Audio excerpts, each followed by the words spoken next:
Additional excise का दर घटा दिया और 12% से घटाकर 8% कर दिया। उस समय ये सही कदम था। तो आज अगर यूरोजोन का क्राइसिस है तो आपने उसको 10 से 12% क्यों कर दिया? दोनों सही नहीं हो सकता ना। ये सही, अगर ये सही है तो वो सही नहीं था, अगर वो सही है तो ये सही नहीं था। तो अब क्या हो रहा है? अब ये हो रहा है कि दोबारा इस बजट का, वित्त मंत्री जी ने कहा I am going to be cruel in order to be kind.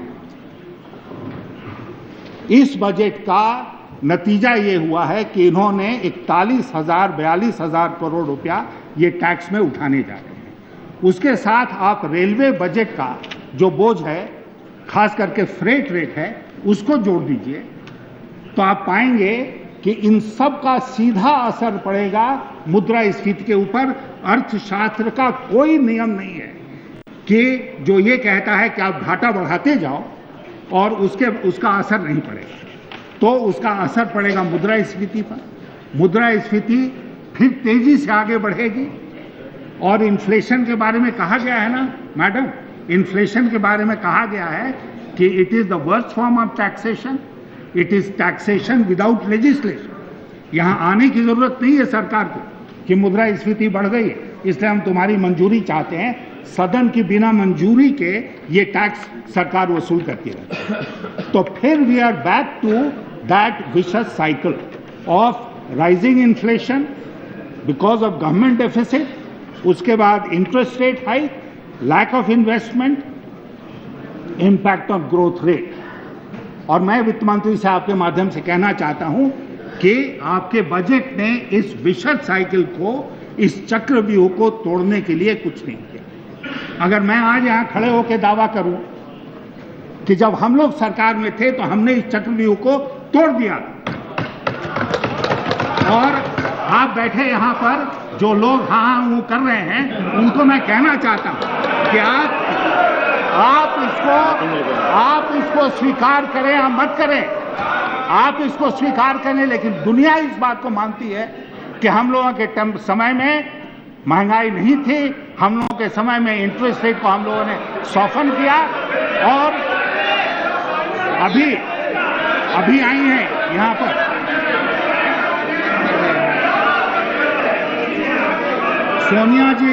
Sonia जी आके बैठी हुई है मैडम। इसी सदन में जब यहां पर सोनिया जी बैठी थी जहां सुषमा जी बैठी हैं, तीनों एक प्रस्ताव लाया था अविश्वास का हम लोगों की सरकार के खिलाफ, और लास्ट डेसिमल तक कंपेयर किया था कि हमारे टाइम में ग्रोथ रेट क्या था, आपके टाइम में ग्रोथ रेट क्या था।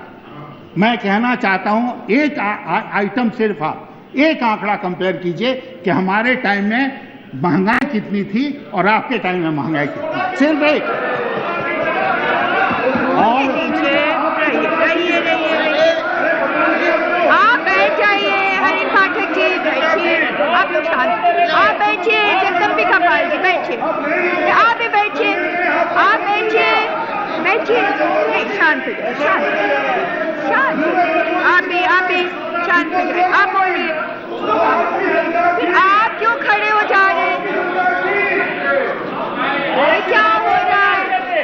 ये क्या हो रहा है? मैडम, मैं जिस बात की ओर आपका ध्यान आकृष्ट करना चाहता था, सरकार का ध्यान आकृष्ट करना चाहता था, वो बात ये है कि इस चक्रव्यूह से हमें अपनी अर्थव्यवस्था को निकालना है। और मुझे लगता है, और मैं बहुत गंभीरता के साथ इस बात को कह रहा हूं कि वित्त मंत्री जी का जो बजट है इस साल का, वो और इसके गहराई में हमको ले जाएगा, उससे हमें फायदा नहीं होने वाला। अगर ये है तो फिर हम क्या उम्मीद करें। अब एक दो और बातें कह के मैं अपनी बात समाप्त करूंगा। एक तो ये है कि जीएसटी की चर्चा यहां पर हुई। अभी हाल में राज्यों ने सेंट्रल सेल्स टैक्स का जो उनका बकाया था, उसके बारे में वित्त मंत्रालय को चिट्ठी लिखा, पत्र लिखा कि हमारा 19,000 करोड़ रुपया आपके ऊपर निकलता है क्योंकि आपने सेंट्रल सेल्स टैक्स को 4% से कम करके 2% कर दिया, और ये कहा कि हम राज्यों को कॉम्पेंसेट करेंगे और राज्यों का जो उचित मुआवजा है उसको देने के बजाय आपने उनको ये कह दिया कि हम 6,000 करोड़ रुपया आपको देंगे और हमारा तुम्हारा हिसाब साफ हो गया, अब हम राज्यों को इसके अलावा कोई पैसा नहीं देंगे। आप जानती हैं कि बिना राज्यों की सहमति के जीएसटी लागू नहीं हो सकता, और अगर जीएसटी लागू नहीं होगा तो यही सरकार कहती है कि बड़ा भारी सुधार का कदम है, तो क्या होगा? बिना राज्यों की सहमति। और राज्यों के साथ मैं एनसीटीसी और दूसरी चीजों की बात नहीं कर रहा, लेकिन अगर वित्तीय प्रबंधन में महोदया अगर आपने राज्यों के साथ नाइंसाफी की और राज्य आपसे नाराज होते हैं तो उनसे आप इस बात की उम्मीद नहीं कर सकते हैं कि वो आपका सहयोग करेंगे जीएसटी लगाने में। इसलिए मैं करबद्ध प्रार्थना करता हूं आपके माध्यम से वित्त मंत्री जी से कि राज्यों का जो देय है सेंट्रल सेल्स टैक्स को लेकर वो उसको उपलब्ध कराइए आप, ताकि वो अपने काम काज चला सके। दूसरी बात जो हमारे कई साथियों ने कही, सारे देश का सराफा बाजार 12 दिनों से बंद है। जिस दिन से बजट आया है उस दिन से वो हड़ताल पर है, चाहे वो झारखंड का हो, चाहे वो अहमदाबाद का हो, चाहे वो चांदनी चौक का हो, चाहे वो हैदराबाद का हो, गुजरात का हो, महाराष्ट्र का हो, पूरे देश का सराफा बाजार बंद है।